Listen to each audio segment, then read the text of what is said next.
Bismillahirrahmanirrahim. Assalamualaikum warahmatullahi wabarakatuh.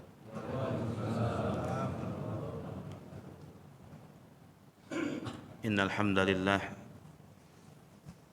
nahmaduhu wa nasta'inuhu wa nastaghfiruh wa na'udzu billahi min shururi anfusina wa min sayyiati a'malina. Man yahdihillahu fala mudilla lahu wa man yudlil fala hadiya lahu. Ashhadu an la ilaha illallah wahdahu la syarika lah wa ashhadu anna Muhammadan abduhu wa rasuluh wa safiyuhu min khalqihi wa habibuh sallallahu alaihi wa ala alihi wa ashabihi wattabi'ina wattabi'it tabi'in wa man tabi'ahum bi ihsanin ila yaumiddin. Ya ayyuhalladzina amanu taqullaha haqqa tuqatih wa la tamutunna illa wa antum muslimun. Ya ayyuhan nasu taqu rabbakumul ladzi khalaqakum min nafsin wahidah wa khalaqa minha zawjaha wa bassa minhuma rijalan katsiran wa nisaa'a wattaqullaha alladzi tasaaluna bihi wal arham innallaha kana 'alaikum raqiba.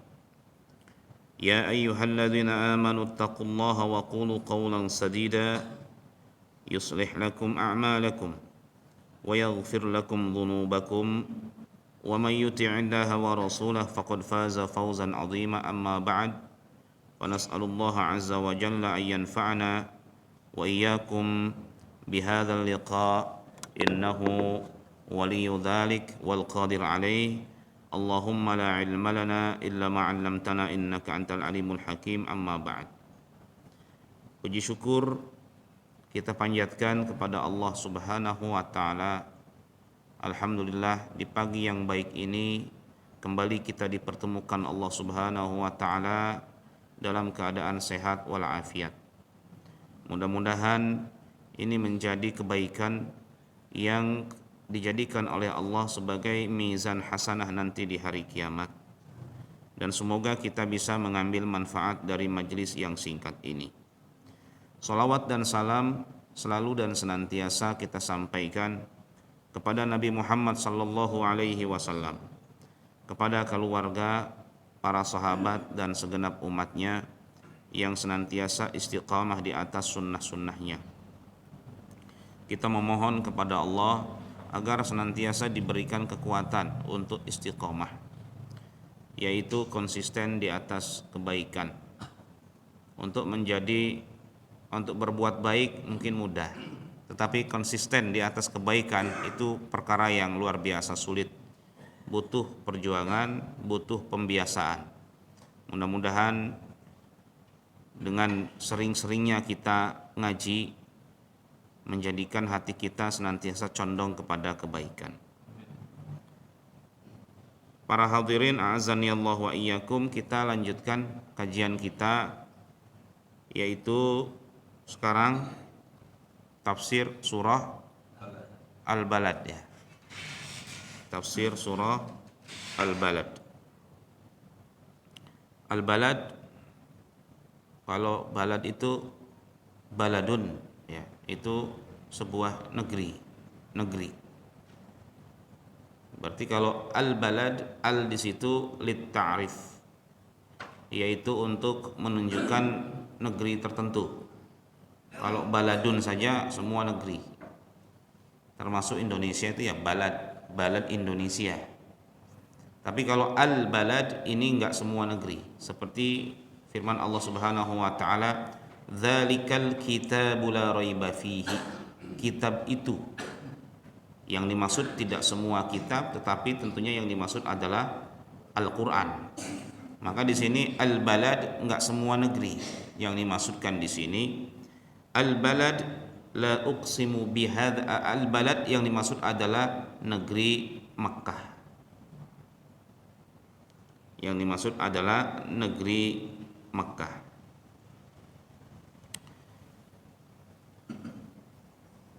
Pada ayat pertama Allah Subhanahu wa taala berfirman, la uqsimu bihadzal balad. La itu kalau dalam bahasa Arab apa Pak? Tidak ya. La gitu. Saya tidak bersumpah dengan negeri ini. Iya kan? Terjemah secara harfiahnya begitu. Kalau di ayat-ayat yang lain, aku bersumpah. Tapi di ayat ini, aku tidak bersumpah secara harfiah. Apakah seperti itu maknanya? Nah, hati-hati makanya Pak. Jangan baru kita belajar bahasa Arab 1 bab, 2 bab, langsung kita ambil kesimpulan Allah nggak sumpah sama Mekah.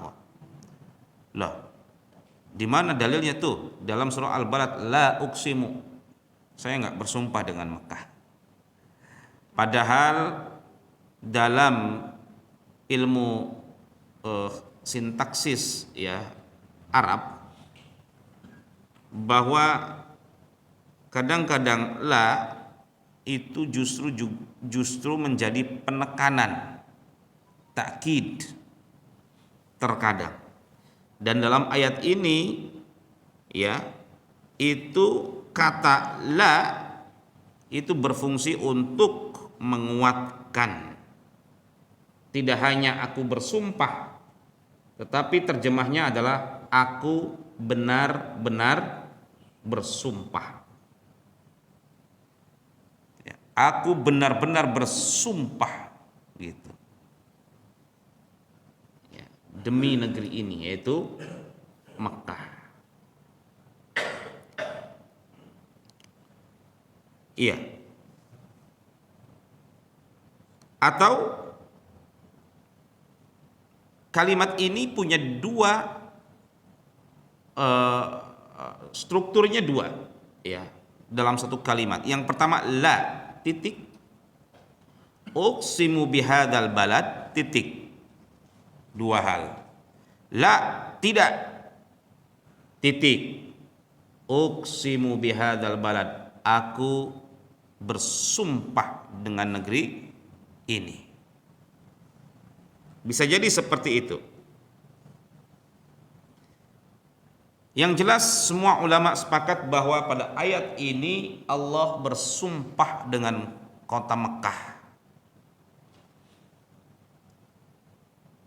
Dalam ayat yang lain, kota Mekah itu kota yang diberkahi.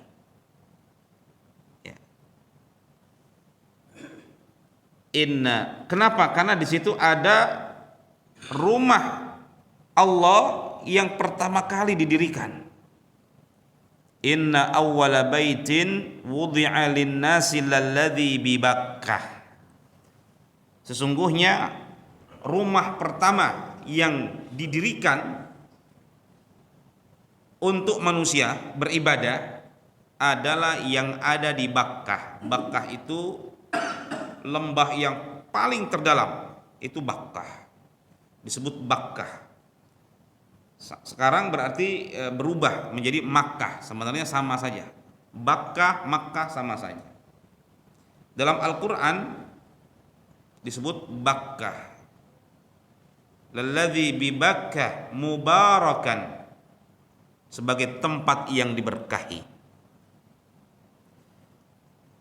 Jadi kota Mekah itu, para hadirin a'azzani Allahu wa iyyakum, adalah kota yang sangat diberkahi oleh Allah Subhanahu wa taala. Karena pertama kali dibangun Baitullah adalah di situ.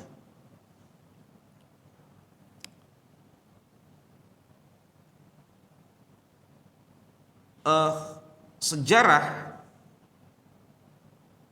menyatakan bahwa yang meninggikan Baitullah ketika itu, karena pondasinya sudah ada, Yang meninggikan Baitullah adalah Nabi Ibrahim alaihi salam bersama anak beliau yaitu Nabi Ismail.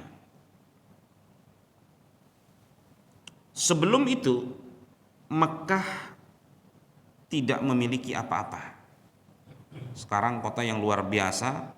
Sebelum itu Mekah itu disebutkan ghairi dzi zar'in dalam Al-Qur'an ya. Jadi Mekah itu tempat yang dzi zar', tidak punya tanaman. Kalau sudah tempat itu nggak ada tanaman, berarti tidak ada kehidupan sudah. Tanaman saja nggak ada. Tetapi kemudian Allah Subhanahu wa taala menghidupkan kota Mekah lewat kisah yang ma'ruf ya. Kita tahu semua bagaimana Mekah itu bisa hidup yaitu lewat Nabi Ismail alaihi salam. Yang tadinya cuma berdua yaitu Hajar dan Ismail, lewat suku Jurhum dari Yaman. Yang tadinya mau suku Jurhum itu ketika bendungan Yaman hancur mau hijrah ke Syam melewati Laut Merah ya. Ketika lewat Laut Merah Jeddah ya, mereka melihat sekelompok burung mengitari sebuah tempat. Kalau sudah seperti itu ada kehidupan. Kalau burung sudah muter-muter di atas ada kehidupan. Berarti analisanya luar biasa begitu. Langsung mereka menuju arah di mana burung itu mengitari tempat tersebut, dan di situ mereka dapatkan Hajar dan Ismail bersama air Zam-Zam ketika itu. Mereka pun meminta izin untuk tinggal di situ, maka terjadilah kehidupan. Terus beranak pinak mereka di situ. Sampai Ismail menikah dengan anak dari salah satu tokoh Jurhum. Ketika itu terjadilah percampuran ya, yang diistilahkan dengan al-Arab al-Musta'rabah gitu ya. Arab sebenarnya Ismail itu bukan Arab, Hajar itu bukan Arab karena asalnya dari mana? Iya, dari Palestina belah sana gitu ya. Ya, kemudian di Arab asli itu sebenarnya Yaman itu. Akhirnya belesterannya disebut Arab Musta'rabah. Terjadilah perkembangan sampai sekarang. Mekah itu negeri yang dicintai oleh Rasul sallallahu alaihi wa ala alihi wasallam. Tempat lahirnya Rasul sallallahu alaihi wasallam. Sangat dicintai Mekah itu. Sampai-sampai ketika Rasul sallallahu alaihi wasallam diusir ke Madinah oleh kaum kafir Quraisy, beliau ya ketika keluar dari dari Mekah, beliau menghadap Mekah. Kata Rasulullah sallallahu alaihi wasallam, engkau adalah negeri yang paling aku cintai seandainya kaumku tidak mengusirku. Engkau adalah negeri yang paling aku cintai. Maka hukum-hukum Mekah sebagai kota suci itu berlaku. Tidak boleh dilakukan hukuman qisas di situ. Tidak boleh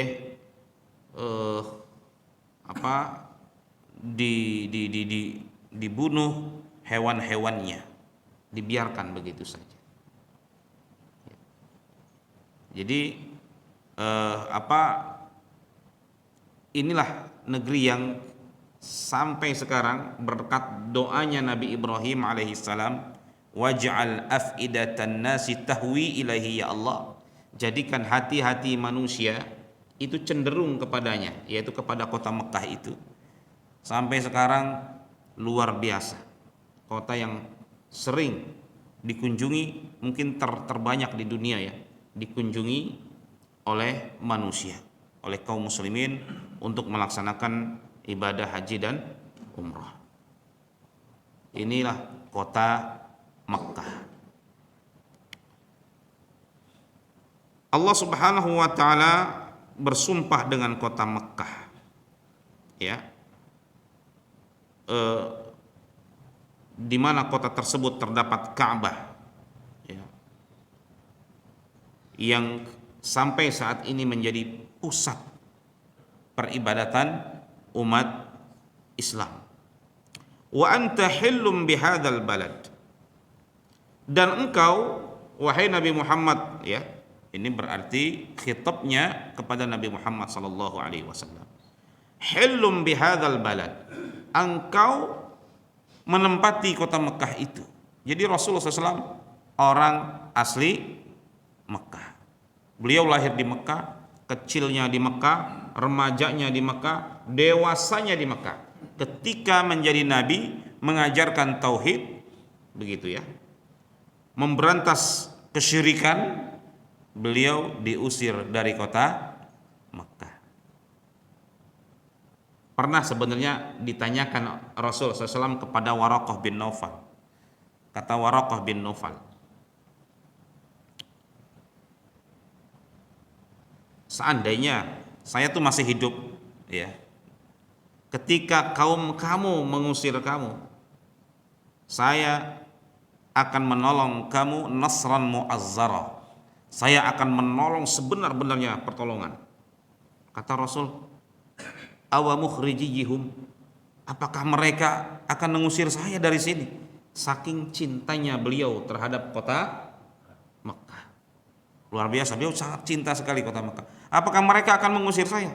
Iya, tidak ada satu orang pun yang diutus sebagai seorang nabi melainkan pasti akan diusir oleh kaumnya. Dan kenyataan 13 tahun dakwah di Mekah, hasilnya adalah diusir. 13 tahun hasilnya diusir. Jadi kalau kita berbicara tentang dakwah, lihat prosesnya Rasul SAW berhasil itu bagaimana. Kadang-kadang kita melihat orang berhasilnya saja, tidak melihat prosesnya. Kadang-kadang kita pengen instan saja, tidak melihat prosesnya. Ya, lihat prosesnya Rasulullah SAW diusir dari negeri yang paling dicintai. KTP beliau Mekah, asli Mekah, tapi diusir. Padahal sebelumnya beliau termasuk orang yang benar-benar dipercaya oleh orang-orang Mekah ketika itu. Diberikan gelar Al-Amin. Diberikan gelar Al-Amin. Luar biasa, Pak. Kepercayaan yang sangat tinggi sekali dari orang Mekah sampai beliau itu menjadi tempat bertanya, tempat menyelesaikan masalah. Luar biasa sekali beliau. Wa anta hillum bihadzal balad, dan engkau bertempat di Mekah ini. Berarti Allah bersumpah dengan kota Mekah, yang pertama karena ada Ka'bah di situ, yang kedua karena ada manusia terbaik yang lahir di muka bumi ini, manusia terindah, manusia terbaik, yaitu Rasulullah Sallallahu Alaihi Wasallam. Lahirnya di kota Mekah. Kemudian Allah pun bersumpah, wa walidin wa ma walad, aku bersumpah dengan bapak, demi bapak dan anaknya. Maksudnya siapa nih, Pak? Aku pun bersumpah terhadap bapak dan anaknya. Maksudnya yang membangun Ka'bah ketika itu siapa, Pak? Nabi Ibrahim alaihissalam dan Nabi Ismail. Karena sejarah jelas, wa idh yarfa'u Ibrahimul qawa'ida wa Ismail. Dan ingatlah ketika Nabi Ibrahim dan Ismail mengangkat bangunan meninggikan Ka'bah. Beliau Nabi Ibrahim dan Ismail sebagai nenek moyangnya Rasul sallallahu alaihi wa ala alihi wasallam, yang menunjukkan bahwa ada pertalian, ada hubungan erat antara Rasulullah SAW dengan Nabi Ismail alaihissalam. Sebagian orang-orang Yahudi mengejek, ya, Rasul alasannya bukan dari keturunan Nabi, ya kan? Bukan dari keturunan Nabi. Nabi-nabi Yahudi semua punya silsilah keturunan Nabi dari Nabi Ishak alaihissalam. Padahal Rasul pun keturunan Nabi, yaitu dari Nabi Ismail alaihissalam, dari jalur Nabi Ismail alaihissalam. Sama sebenarnya, ketemu pada Nabi Ismail atau Nabi Ibrahim alaihissalam. Iya. Sebagian ulama menyatakan yang dimaksud dengan walid, ayah, itu adalah Nabi Adam alaihissalam. Dan anak maksudnya adalah anak cucunya Nabi Adam alaihissalam. Ini tafsir. Ya, ada yang berpendapat seperti itu. Wallahu a'lamu bissawab. Kalau dalam konteksnya kota Mekah, yang lebih dekat kepada tafsir adalah Nabi Ibrahim dan Ismail alaihissalam. Karena kota Mekah itu subur lewat mereka itu. Ya. Ramai itu dari mereka, dari Nabi Ibrahim alaihissalam, yang tadinya nggak punya kehidupan menjadi negeri yang luar biasa sampai saat ini.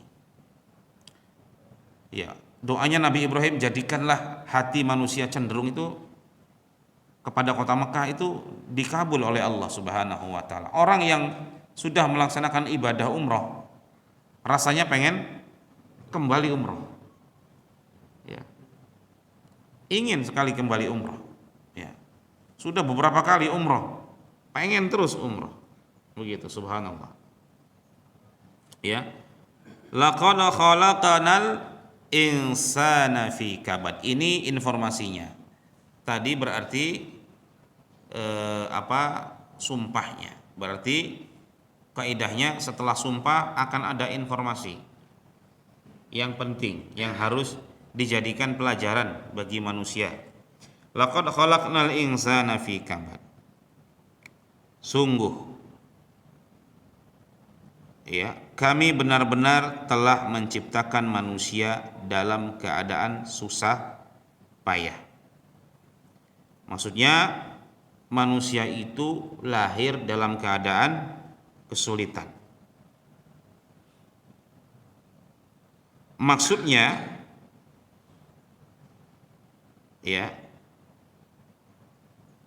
tidak seperti bapak mereka Nabi Adam alaihissalam, ketika lahir langsung masuk surga, langsung di surga. Tetapi manusia sekarang lahir susah sudah. Kalau mau apa-apa harus berusaha keras. Ya. Mereka harus hidup terlebih dahulu bersusah payah, berusaha mencari rezeki, mengatasi berbagai macam rintangan dan sebagainya. Ya. Maka nilai manusia di dunia ini berdasarkan perjuangan mereka. Disebutkan bahwa nilai manusia itu berdasarkan perjuangan mereka. Semakin besar perjuangan yang dilakukan manusia, semakin besar manfaat yang akan didapatkan dari hasil perjuangan. Karena manusia lahir dalam keadaan susah. Susah itu ya nggak bisa apa-apa. Manusia lahir dalam keadaan tidak bisa apa-apa. Demikian pula terkait dengan kota Mekah. Ya. Rasulullah Shallallahu Alaihi Wasallam untuk menjadikan cita-cita beliau itu nyata, karena cita-cita beliau itu adalah kota Mekah itu ya menjadi kota Islam, kan begitu. Ternyata tidak semudah yang Bayangkan gitu kan. Bagaimana beliau harus berproses terlebih dahulu. Bagaimana subhanallah beliau sampai diusir dulu. Begitu ya. Sampai diusir. Bagaimana para sahabat sampai minta, ya Rasulullah, engkau ini doanya dikabulkan oleh Allah. Kenapa kau nggak doa saja, minta, sudahlah diislamin gitu kan? Gitu. Kata Rasulullah SAW, nggak seperti itu. Ya, dulu para nabi sebelum kita, orang-orang yang berjuang sebelum kita, mereka luar biasa pengorbanannya, kata Rasul. Ada orang yang diseret, ada orang yang digergaji dan yang lain, kata Rasulullah. Walakinnakum kuntum tasta'jilun, kata Nabi. Tetapi kalian itu tergesa-gesa. Subhanallah. Sudah kurang apa lagi ujian yang menimpa Rasulullah, tapi beliau apa? Kalian tergesa-gesa. Subhanallah, beliau sangat sabar sekali dalam berdakwah. Ya, sangat sabar. Ya. Wa anta hillum bihadzal balad wa walidi wa ma walad laqad khalaqnal insana fi kabad. Bahwa manusia itu ya perlu berjuang. Tidak langsung sukses seperti itu. Perlu berjuang.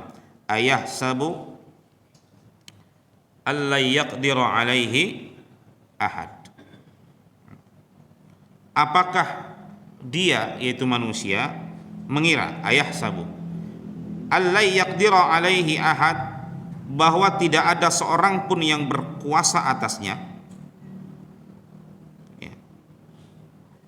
Pada ayat ini, ya, ini perlu kita fahami maksudnya apa ini. Apakah manusia mengira tidak ada seorang pun yang berkuasa atasnya? Disebutkan di sini pada ayat ini Allah Subhanahu wa taala bertanya, tentunya pertanyaannya bukan untuk meminta informasi kepada manusia yang hidupnya memang sulit, ya, yang hidupnya selalu dalam kesulitan itu, ya. Dan untuk bisa hidup, manusia harus bisa mengatasi kesulitan itu. Ya.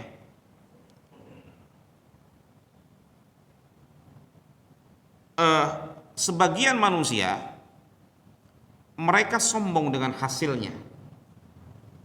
Mereka adigung, ya. Mereka sangat sombong sekali.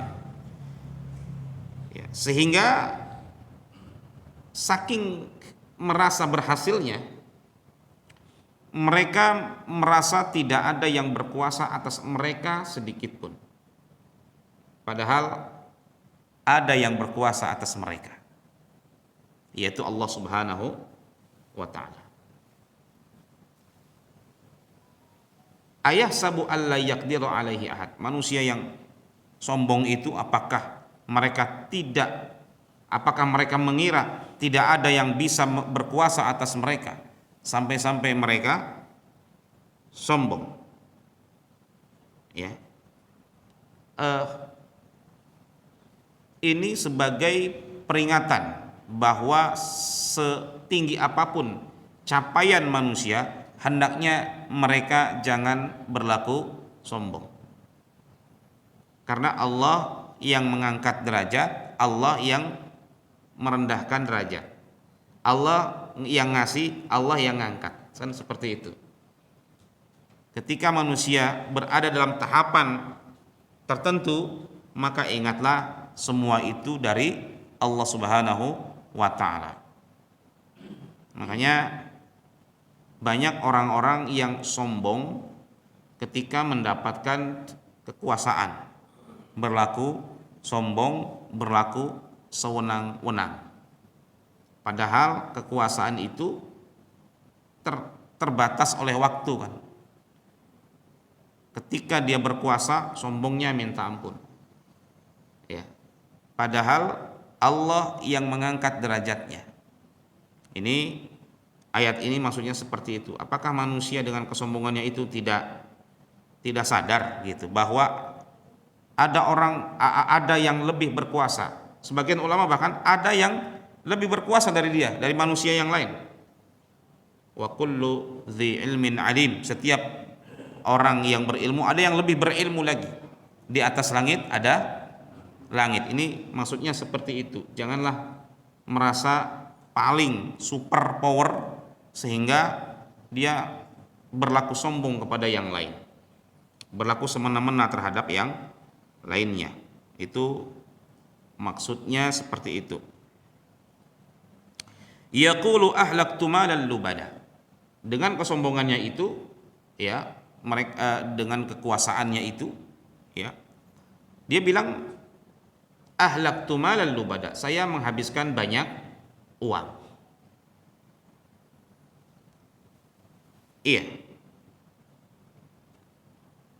Ini ternyata alasan uang ini sudah ada, sudah disinggung oleh Allah Subhanahu wa taala. Bahwa orang kalau sudah, ya, sukses, dia banyak uang, apa yang dia lakukan dengan uangnya itu? Menghabiskan uang untuk mendapatkan sesuatu yang lain, sehingga dia merasa dengan uangnya itu dia bisa mendapatkan segala-galanya.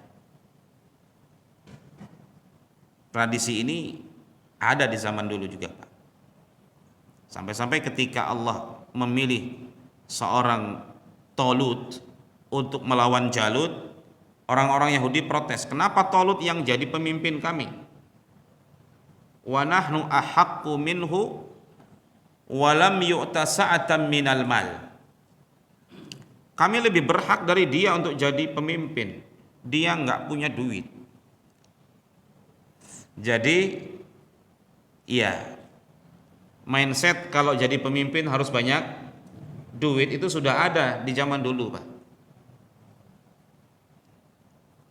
Ya kalau mau jadi ini uangnya harus sekian, luar biasa, untuk dana kampanye misalkan Pak, ya, harus demikian sekian untuk dana kampanye. Jarang orang yang nggak ngeluarin duit kalau mau jadi pemimpin di zaman sekarang di Indonesia dan mungkin di semua negeri kali ya, bahwa kalau mau jadi pemimpin ya harus banyak duit. Begitu. Jarang sekali jadi pemimpin nggak punya apa-apa atau orang sederhana, itu jarang. Ya, kalau nggak punya duit minimal minjem uang, udah. Jarang yang non modal gitu. Ya, karena luar biasa sekali tradisi seperti itu. Walam yu'ta sa'atan minal mal. Talut nggak punya duit, kenapa dijadikan pemimpin? Seperti itu. Ini pun sama, yaqulu ahlaktu malal lubada. Dia berkata, saya sudah menghabiskan uang yang banyak. Ya, kesombongannya itu misalkan berkenaan dengan pengeluarannya untuk membantu orang lain. Sudah banyak saya. Waduh. Ini kalau nggak saya yang bangun, udah. Jadi kalimat-kalimat ini, ya, dia lontarkan untuk menunjukkan kesombongannya. Iya. Dan pengeluarannya dia, dalam pandangan dia merasa sudah mengeluarkan semuanya, dana yang begitu besar, ya. Dan yaqulu ahlaktu malal lubada. Ini pun sebagai sindiran kepada siapapun, Pak, yang merasa lebih baik karena sudah nyumbang banyak. Dia merasa dalam hatinya, saya sudah banyak kok nyumbang. Ini dalam hatinya, ya, dalam jiwanya. Coba bandingkan dengan Nabi Ibrahim dan Nabi Ismail. Nabi Ibrahim dan Nabi Ismail diminta oleh Allah untuk meninggikan Ka'bah. Amal yang sangat luar biasa. Luar biasa. Ya. Beliau meninggikan Ka'bah. Tetapi setelah Ka'bahnya tinggi, gitu ya, sudah jadi, mereka berdua berdoa apa?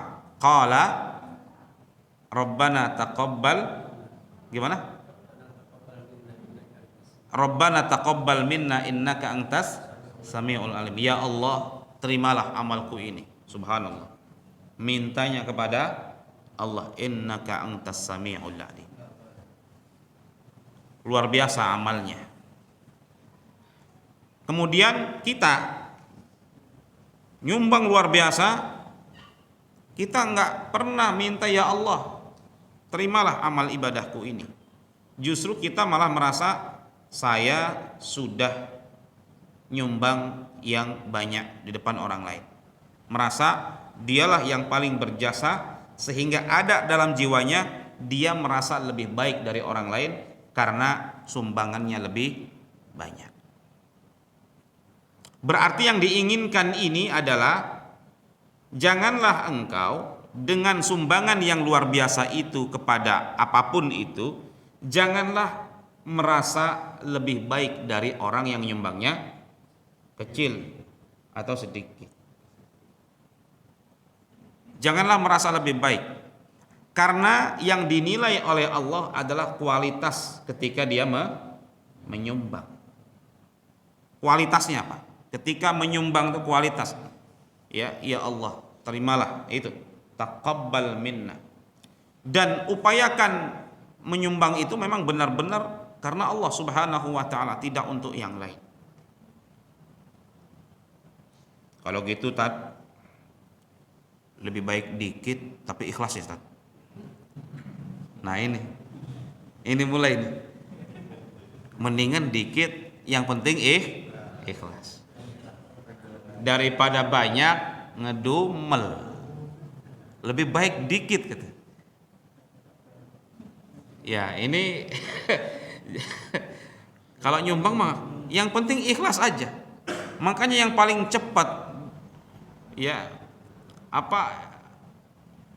orang menyumbang itu yang paling kecil dan ikhlas katanya. Ini perlu diluruskan. Diluruskan. Ya, orang-orang yang luar biasa ya, besar keutamaannya adalah orang-orang yang sumbangannya besar. Benar Pak. Orang-orang yang kalau nyumbang tidak tedeng aling-aling sudah. Gitu. Urusan hatinya hanya kepada Allah Subhanahu wa taala. Ya. Luar biasa kalau kita lihat para sahabat ridwanullahu alaihim ajmain, bagaimana mereka itu nyumbangnya udah nggak perlu diceritakan lagi. Ya, bagaimana Abu Bakar, bagaimana Umar, bagaimana Utsman dan para sahabat yang lain. Sampai ada orang yang nggak bisa nyumbang, saya lupa namanya. Di malam hari nangis, berdoa kepada Allah. Nggak ada yang tahu Pak nangisnya. Ya berdoa kepada Allah, mohon ampun karena nggak bisa nyumbang, dia nggak punya apa-apa. Subhanallah. Ada yang nggak bisa nyumbang, mohon ampun, nggak punya apa-apa. Pernah nggak Pak kita nggak bisa nyumbang, bukan nggak bisa nyumbang kayaknya, nggak mau nyumbang gede gitu ya. Pernah nggak Pak kita datang ke masjid atau kita bersimpuh kepada Allah minta maaf, minta ampun? Mungkin nggak pernah gitu. Ya, nggak perlu dibandingkan gitu. Nah ini orang baru saja nyumbang udah bilang yaqulu ahlaktu malan lubada, saya udah banyak ngeluarin. Maka disinilah yang menjadikan nilai sumbangannya itu di mata Allah tidak berarti apa-apa. Hati-hati. Makanya yang bagus adalah yang paling banyak, yang paling ikhlas. Cuman masalahnya kalau banyak nggak ikhlas, kalau sedikit ikhlas. Masalahnya itu aja kita. Umumnya kalau sedikit ikhlas. Coba aja. Kalau Jumatan kadang-kadang kita minta ke istri kita, gimana Pak? Bu, ada receh nggak? Itu sudah selesai sudah. Bu, ada receh nggak? Sudah. Dikasihlah 5.000. Iya. Subhanallah, dikasih 5.000. Kadang-kadang Yang julid banget 2.000 aja, Bu. Kadang-kadang gitu. Ya, dikasih 2.000. Dimasukinlah 2.000 itu. Luar biasa. Ikhlas karena Allah. Dari 2.000 itu doanya minta ampun. Ya Allah, berikanlah keselamatan dunia akhirat. Ya Allah, ya Allah, wah luar biasa, berikanlah ini semua, rewel yang minta ampun. 2.000. Iya.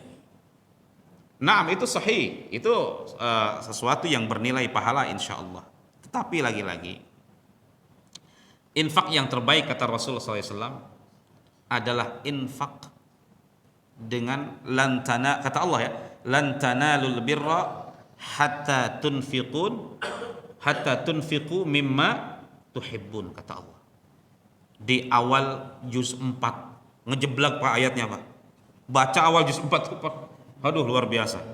Lan, kalian selama-lamanya tidak, bukan lagi, selama-lamanya tidak akan mendapatkan kebaikan sampai kalian berinfak dengan sesuatu yang kalian cintai. Ini bukan Rasul lagi yang bilang, Allah langsung.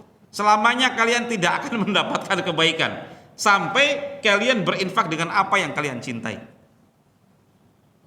Kalau kita praktekkan, Pak, subhanallah, selesai sudah permasalahan kaum muslimin ini. Orang pada berinfak dengan yang dicintainya. Tapi ada nggak, Pak, di zaman sekarang praktek seperti ini? Jarang, sulit. Ya tadi itu, ada receh nggak? Kan begitu. Berinfak dengan yang dicintai susah, Pak. Ya kalau para sahabat baca ayat ini langsung Umar datang, ya Rasulullah, harta yang paling saya cintai itu tanah di Khaybar, itu paling saya sukai untuk Allah dan Rasulnya. Datang, saya punya kebun untuk Allah dan Rasulnya. Datang untuk Allah dan Rasul. Ini harta yang paling saya cintai. Subhanallah. Sekarang harta yang paling kita cintai masih, ya kan Pak? Masih ada kan Pak? Rumah, apalagi Pak? Tanah gitu ya, aset semua, ya. Padahal banyak pesantren-pesantren yang lagi nyari tanah. Nyari tanah wakaf luar biasa susah. Ya. Luar biasa. Ya. Ini subhanallah. Ya, orang-orang yang berinfak kemudian merasa infaknya itu banyak, khawatirnya tidak bernilai di mata Allah Subhanahu wa taala. Ini makanya tanbih bagi kita semua bahwa infak itu dengan nilai yang berharga dan ya ikhlas. Berat ini, dua ini berat. Nyatuinnya berat. Sudah berharga dan ikhlas. Nyatuinnya berat. Saya pernah Pak ceramah di sebuah masjid. Ceramah kayak gini. Besoknya ada yang ngasih mobil. Saya nggak minta, saya bilang, Ustadz, ini buat lillah dan rasulnya untuk operasional dakwah pesantren. Kaget saya, luar biasa, ada efeknya. Nggak tahu di masjid ini ada efeknya nggak nih.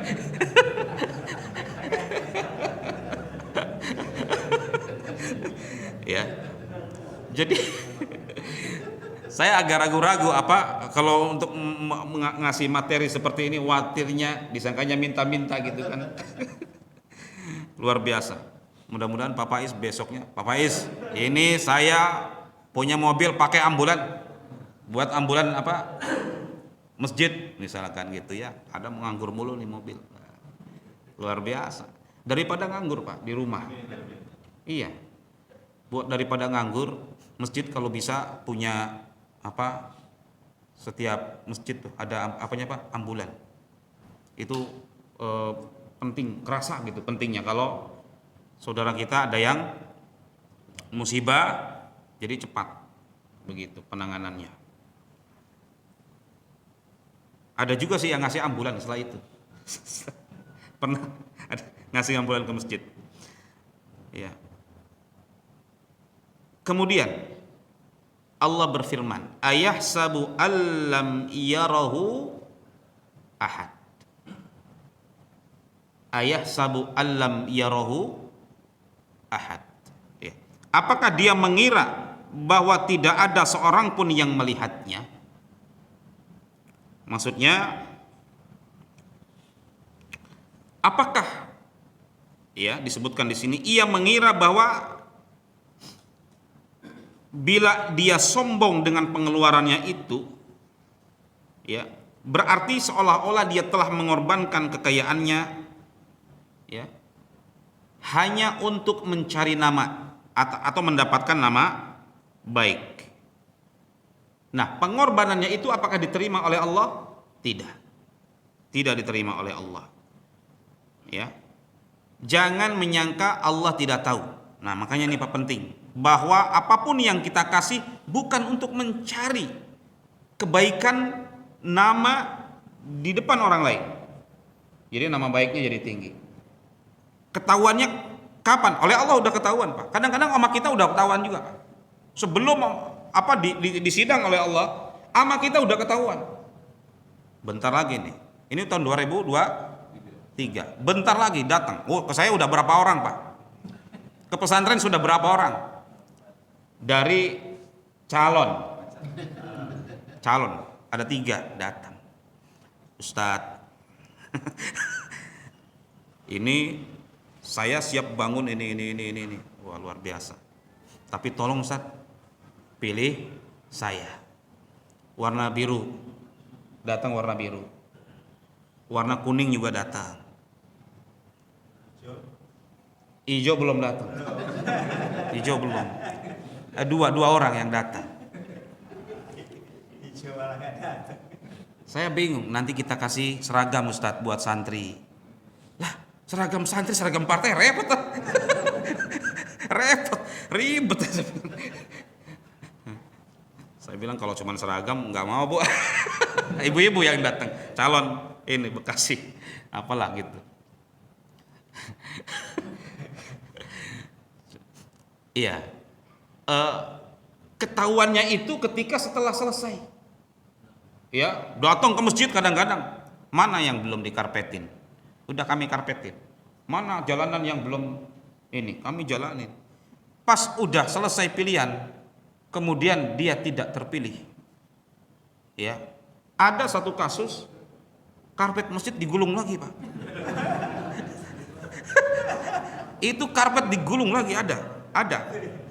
Jalanan di ini lagi dihancurin lagi. Ketahuan ternyata, Pak. Ternyata disitulah ngasihnya nggak ikhlas gitu ya. Karpet masjid digulung lagi, ya Allah, beneran. Ya mudah-mudahan ini dari swadaya masyarakat ya, Pak. Mudah-mudahan. Mudah-mudahan bukan ini. Nanti kita lihat tahun 2024 ini. Ini masih ada nggak karpet itu? Jamin aman. Aman dijamin. Ya, jadi memang seperti itu. Masya Allah ya. Ada orang yang ngasih, dia merasa, oh saya udah ngasih banyak gitu ya. Yaqulu ala ayahsabu allam yarahu ahad. Apakah dia ngira Allah nggak ngelihat? Ya. Sebelum itu manusia sudah diperlihatkan oleh Allah kalau orang itu niatnya tidak ikhlas. Yaitu tadi. Ada yang karpetnya itu nggak digulung, ya, udah tetap nggak apa-apain kitanya tuh, tapi dianya masuk rumah sakit jiwa. Itu ada, Pak. Oh berarti aneh gitu ya. Ketika tidak terpilih kok jadi masuk rumah sakit jiwa, jadi pasien. Karena sudah berhutang kemana-mana, duit udah keluar banyak, nggak kepilih. Sudah habis-habisan. Masya Allah. Alam naj'al lahu ainain, kata Allah. Bukankah kami telah menjadikan untuknya sepasang mata? Bahwa Anda menjadi kaya itu karena Allah. Allah ngasih sepasang mata. Dengan mata itu Anda mencari kekayaan. Walisanan wasyafatain, lidah dan sepasang bibir. Ya ini bisa nggak untuk mencari kekayaan, Pak? Mata, lidah, luar biasa. para motivator-motivator itu, ya, dengan kekuatan retorikanya, ya, memotivasi orang, begitu kan? Itu bayarannya luar biasa, Pak. Masya Allah, luar biasa, ratusan juta. Motivator-motivator itu biar orang termotivasi. Ada pelatihan apalah begitu ya. Itu bayarannya mahal sekali. Mahal. Untuk orang itu pulang-pulang itu termotivasi gitu dari pelatihan itu. Dengan apa dia cari duit? Dengan lisan.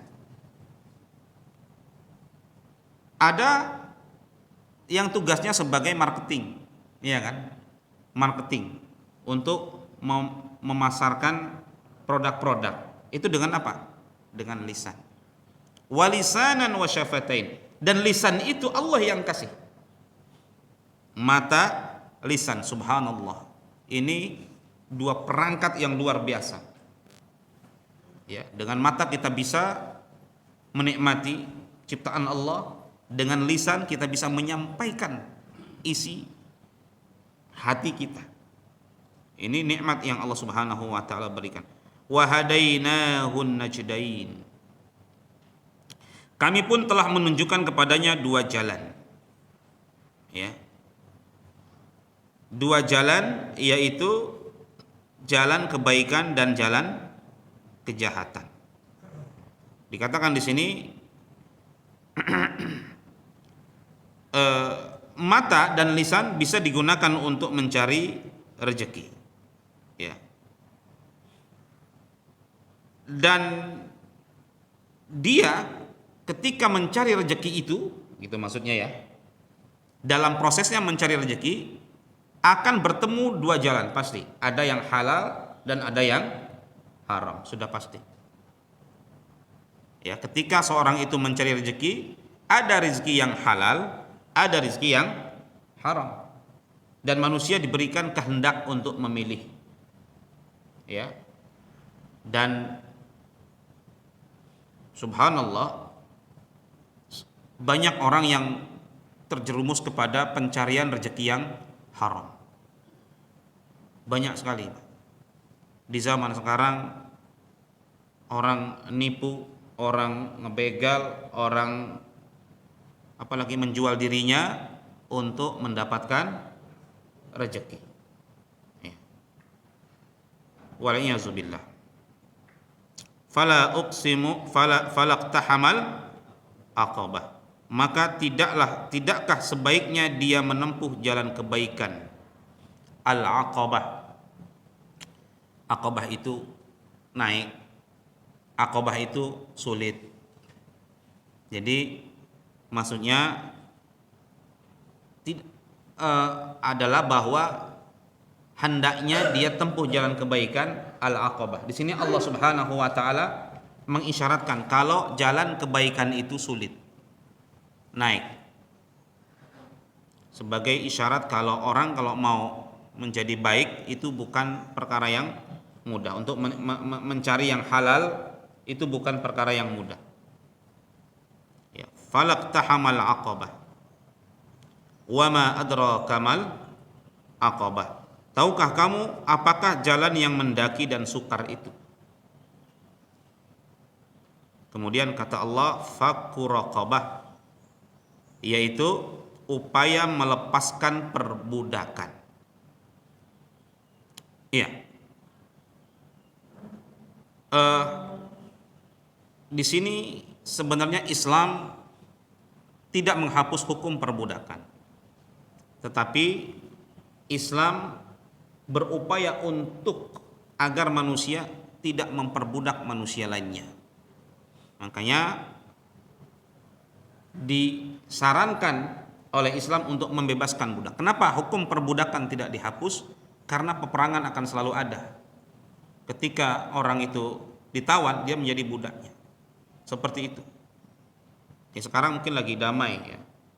Tapi ketika peperangan itu terjadi lagi, maka hukum perbudakan ini kembali berlaku. Maka Islam menganjurkan untuk membebaskan budak. Ya. fakku raqabah,